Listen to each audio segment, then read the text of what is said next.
Donc nous allons déterminer une primitive de cette fonction qui est définie sur R par le produit donc de x plus 1 exponentielle de moins x. Alors, notre premier réflexe, effectivement, avec l'exponentielle, c'est de faire apparaître exponentielle u, donc u' exponentielle u, pour utiliser le cours. Mais le problème, c'est que ça ne marche pas. Parce que quand je dérive moins x, ça fait moins 1, et devant l'exponentielle, c'est x plus 1.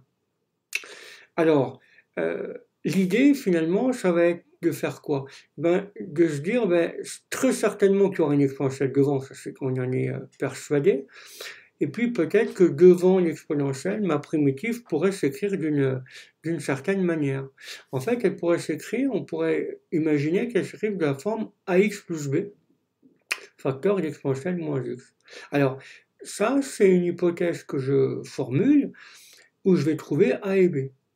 Alors, vérifions s'ils existent. S'ils n'existent pas, ça veut dire que ma primitive ne s'écrirait pas de cette manière-là. Alors, f est dérivable, pas de souci, c'est de la forme d'un produit, donc je dérive, très bien. Et puis, on continue, puisque grand F', donc la dérivée de la primitive, c'est directement, donc U', ça fait bien A, exponentielle moins x, donc U', plus U, ok, fois V', pas de souci. Alors attention, je vois exponentielle moins x qui est en facteur, donc il y a bien facteur de A qui est là. Et après, on a ax plus b, mais avec le moins qui est là, donc ça fait moins ax moins b. Donc voilà ma dérivée de ma primitive.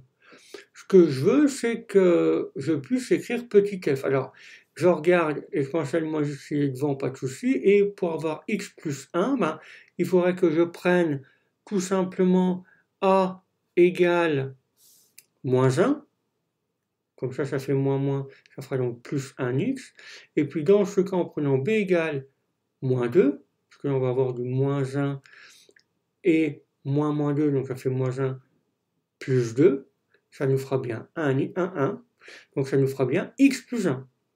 Facteur exponentielle moins x, donc j'ai bien trouvé une primitive de la forme ax plus b exponentielle moins x, c'est-à-dire une primitive grand F de petit f est moins x moins 2 facteur de exponentielle moins x. Donc voilà, on a un exemple de recherche de primitive qu'on a une idée, une intuition de comment elle pourrait s'écrire. Donc elle ne fait pas partie du catalogue et la méthode est intéressante puisqu'on peut trouver et imaginer des primitives. Voilà, une méthode pour trouver des primitives. Voilà.